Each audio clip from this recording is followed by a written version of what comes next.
Você que foi vítima do golpe do Pix, você precisa assistir esse vídeo. Por quê? Porque nesse vídeo eu vou mostrar para vocês o que pode acontecer se você ingressar com a ação na justiça pleiteando o ressarcimento do prejuízo daquele banco recebedor do Pix. Eu já fiz vários vídeos aqui tratando sobre isso. Será que o banco recebedor ele pode ser responsabilizado civilmente pelos prejuízos causados a uma vítima do golpe do Pix? Será que todo mundo consegue, ao final do processo, o ressarcimento dos seus prejuízos? Ou será que os bancos vêm ganhando esses processos na justiça, se isentando ali de qualquer tipo de responsabilidade, utilizando como fundamento que o banco não tem responsabilidade, uma vez que o consumidor, ele que transferiu o dinheiro de forma voluntária para aquele golpista? Será que é esse entendimento que tem prevalecido? Ou será que o entendimento que tem prevalecido é que o banco pode sim ser responsável quando ficar demonstrado que houve uma falha na segurança do banco ao permitir que um golpista abrisse uma conta bancária? Então, no vídeo de hoje, eu vou mostrar para vocês o que pode acontecer se você ingressar com ação na justiça.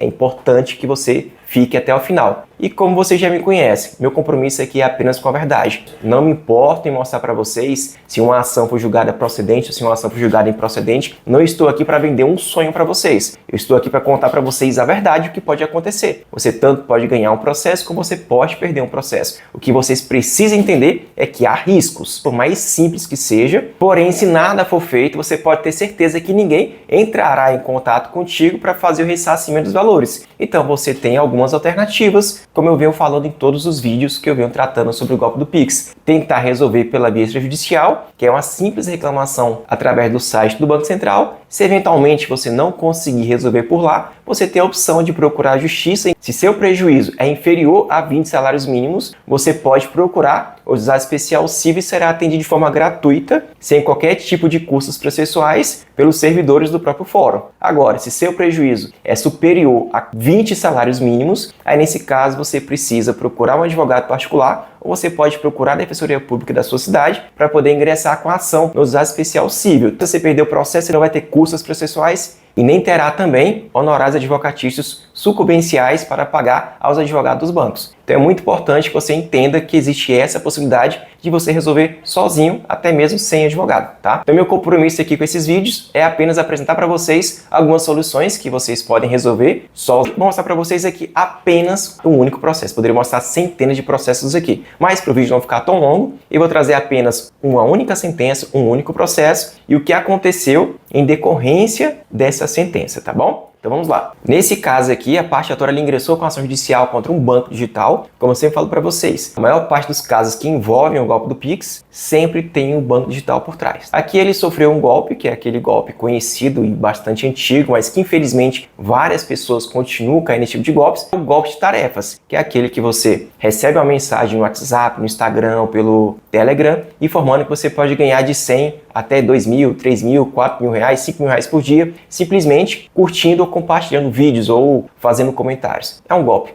Muitas pessoas acabam acreditando nisso, que é uma forma de ganhar dinheiro, e acabam fazendo transferências por meio de Pix para diversas contas bancárias aleatórias e onde, na maioria das vezes, são em contas de bancos digitais. Nesse caso aqui, foi apenas um banco digital. Nesse caso aqui, ele teve um prejuízo de aproximadamente 28 mil reais. Então ele ingressou com ação na justiça. Na audiência de conciliação, o banco não teve interesse de fazer um acordo com ele, entendeu que ele não era responsável por nada disso, que ele fez a transferência de forma voluntária. Inclusive, em contestação, ele trouxe esse mesmo argumento, que o banco não tem nenhum tipo de responsabilidade, que ele é apenas um intermediário de pagamento. Ou seja, alguém gerou a chave do Pix, ou alguém gerou uma forma de pagamento através de um boleto bancário, e o banco apenas emitiu aquele boleto, se fosse o caso, ou apenas disponibilizou aquela conta bancária para poder receber os valores, ainda que aquela conta bancária fosse utilizada por um golpista. Então ele tenta retirar totalmente a sua responsabilidade. No caso, a parte autora trouxe como argumento, que é aquilo que eu sempre venho falando para vocês, que o banco ele deve sim ser responsável por esses prejuízos que causou a vítima,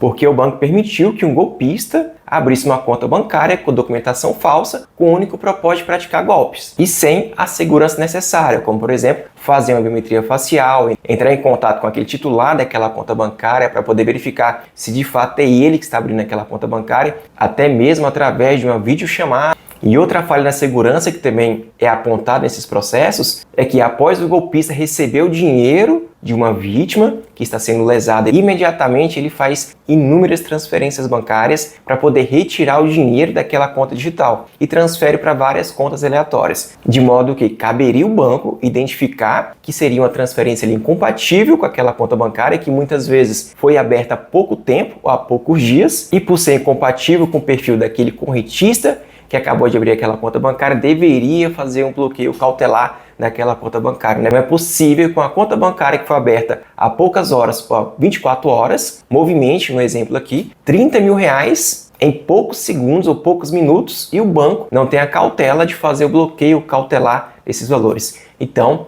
nesse sentido, que foi fundamentado aqui pela parte autora, solicitando o ressarcimento de todo o prejuízo que ele sofreu em razão desse golpe do Pix. Analisei aqui a contestação do banco, o banco sequer apresentou documentação do suposto golpista. Não juntou nenhum tipo de documento para comprovar a legalidade daquela conta bancária, como por exemplo, a cópia do RG, a cópia do CPF, a biometria facial. O banco deveria ter apresentado tudo isso, mas nada disso foi apresentado em contestação, o que reforça a tese da parte autoral que o banco deve ser responsável. Após a contestação do banco, a parte autora apresentou a impugnação à contestação do banco, alegando justamente isso, que não houve provas. Até para uma pessoa que é leiga, depois de tudo que eu expliquei aqui, ele tende a acreditar que a sentença foi favorável ao consumidor. Por quê? Se o banco não apresentou qualquer prova no sentido que aquele titular daquela conta bancária de fato foi ele que abriu aquela conta bancária, é de se presumir que o juiz julgar favorável ao consumidor. Quando uma conta bancária é aberta por um golpista, não é ele que abre a conta bancária. Geralmente ele pega dados que são vazados na internet. Inclusive, esses documentos é muito fácil você conseguir pela internet. A cópia do RG, a cópia do CPF, o comprovante de residência de uma pessoa. Você consegue qualquer informação de qualquer pessoa através da internet, com um mínimo de conhecimento. Então eles pegam essas informações, cadastram as informações nos aplicativos do banco e abrem a conta bancária, porque eles sabem que o banco não entrará em contato com eles para poder confirmar se de fato é aquela pessoa que está abrindo aquela conta bancária. E em alguns casos também, quando é feita a biometria facial não consegue identificar que aquela pessoa que está sendo apresentada ali não é diferente daquela documentação que foi entregue na abertura da conta bancária de forma digital. Então esse é o ponto, tá? Se não há provas que foi o titular daquele CPF que abriu aquela conta bancária, é de se presumir que realmente vai julgar favorável ao consumidor. Mas não foi isso que aconteceu, gente. O que aconteceu foi que o juiz acatou a preliminar apresentada pelo Banco Digital, que o banco não tem qualquer tipo de responsabilidade, mas sim os supostos golpistas. Como eu disse para vocês, o fato de você ter o comprovante do Pix apresentando o nome de uma pessoa e o seu CPF ali não significa que aquela pessoa é o golpista. Mas pense só, como você vai processar um bandido? É quase impossível você localizar um estelionatário. E se em último caso você conseguir localizar estelionatário, com certeza ele não tem patrimônio nenhum. Você vai ganhar o processo, mas não vai receber nada porque o golpista ele não tem patrimônio, ele não tem dinheiro em suas contas bancárias. Então é perda de tempo você processar o golpista. Mas o juiz entendeu que deveria ter processado o golpista. Então não tem lógica você processar um golpista. Até porque quem é responsável pelo seu prejuízo além do golpista é o banco, como eu disse para vocês. O golpe só foi concretizado por conta de uma falha na segurança lá do banco.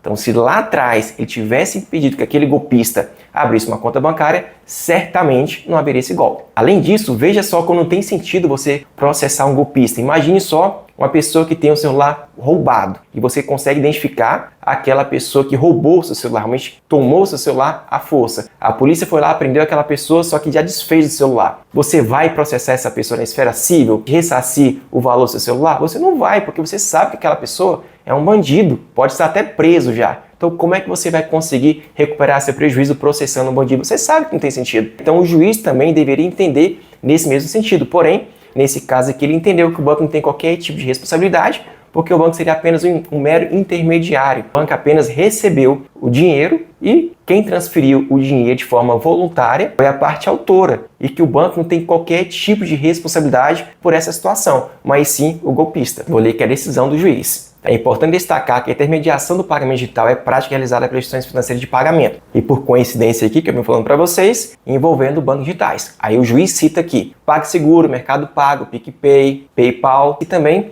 podem emitir um instrumento de pagamento como um boleto bancário. A questão, no caso, é que esse intermediador, que é o banco, já que o juiz quer chamar de intermediador, então esse intermediador, por ele permitir que um golpista abrisse uma conta bancária, esse intermediador será responsabilizado. Só foi concretizado por conta da falha na segurança desse intermediador. Então, por isso sim, esse banco ele deve ser responsabilizado. Mas o juiz entendeu que não. Ele entendeu que não houve qualquer tipo de falha na segurança no serviço prestado pela parte requerida, no caso aqui é o Banco Digital, que garantiu a idoneidade da transação financeira, sem ter apresentado qualquer prova nesse sentido, não teve prova nenhuma. E essa foi a sentença do juiz.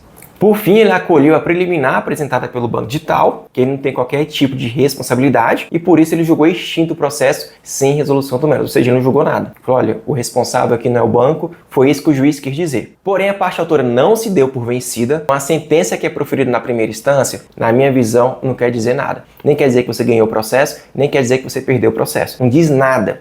Uma sentença, para mim, vale praticamente 20% do processo. Então, se você perdeu ou se você ganhou o processo da primeira instância, nem precisa ficar feliz e nem precisa ficar triste, porque cabe recurso para outra instância. Se você ganhou, você pode ter certeza que o banco irá recorrer para a segunda instância para poder reverter aquela decisão. Se você perdeu, o seu advogado ele vai recorrer para a segunda instância para tentar reverter isso. Agora, se perdeu na segunda instância, aí sim, a chance de reverter uma decisão na terceira instância, que é o STJ, ou se você for recorrer para o STF, se for possível, a chance é muito pequena. Então, o momento de ficar feliz ou de ficar triste em uma decisão, em um processo, será na segunda instância e não na primeira instância. Então, esse cliente não se deu por satisfeito com essa sentença, recorreu para a segunda instância. Então, na segunda instância, a análise do seu caso é feita de uma forma muito mais cautelosa do que acaba sendo feita pela primeira instância, tá? Porque são 3 juízes ou 3 embargadores que irão analisar o seu caso. Então, a chance de resolver uma injustiça será na segunda instância. E na segunda instância foi decidido o seguinte: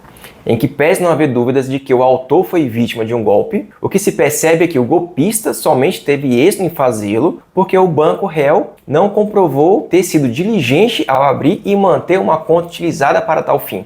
E disse mais: no presente caso, o banco réu deixou de comprovar toda a documentação que foi exigida ao cliente, no caso o cliente é o golpista, que recebeu as transferências feitas pelo autor, não comprovando ainda que adotou políticas e procedimentos, incluindo regras rígidas do tipo conheça seu cliente para prevenir a utilização, intencionalmente ou não, para fins de práticas ilícitas ou fraudulentas. E preste atenção para esse trecho aqui da decisão. Esse trecho aqui é muito importante para vocês entenderem que não sou eu que estou dizendo isso, não sou eu que estou falando que o banco é responsável. Já é um entendimento praticamente consolidado em vários estados para entender que os bancos recebedores são sim responsáveis em ressarcir o prejuízo daquelas pessoas que foram vítimas do golpe do Pix. Olha só o que o desembargador disse nesse processo em questão. Certamente o banco assim agiu, ou seja, ele não analisou a documentação de quem abriu aquela conta bancária porque, segundo o magistrado, tal conduta do banco lhe traz lucros. Por quê? Porque se considerarmos o grande volume financeiro movimentado por esse tipo de cliente golpista, obviamente quem ofere lucros com isso deve também,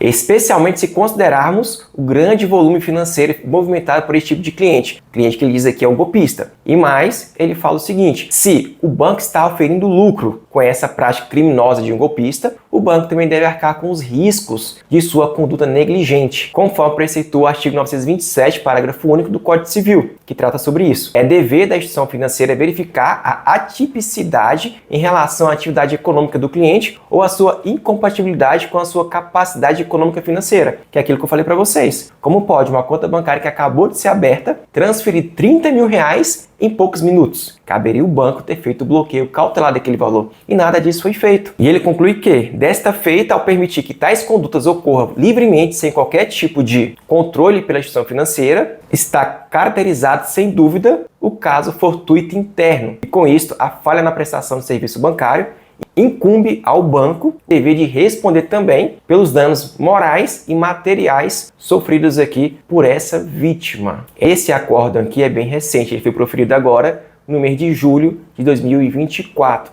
Então, para vocês verem que é uma decisão bastante recente, onde o tribunal ele reformou aquela sentença que eu falei para vocês, que o juiz simplesmente retirou qualquer tipo de responsabilidade do banco e colocou a culpa nos golpistas. Porém, em grau de recurso, conseguiu reformar integralmente a sentença que foi proferida para julgar totalmente procedente os pedidos para indenizar de forma material, que é os 30 mil reais que ele perdeu, mais os danos morais aqui no valor de 3 mil reais. Então foi isso que acabou acontecendo no processo. Eu quis trazer para vocês aqui o que acontece em um único processo. Aqui eu fiz um resumo de um único processo. Tem milhares de ações na justiça tratando sobre o golpe do Pix. Você mesmo pode entrar na internet, entrar no site do tribunal e pesquisar golpe do Pix. Você vai encontrar milhares de ações judiciais tratando sobre o golpe do Pix. Então é isso, meus amigos. Espero que vocês tenham gostado desse conteúdo. Se você gostou desse conteúdo, não se esqueçam de se inscrever no canal, de curtir esse vídeo e também compartilhar esse vídeo com seus amigos.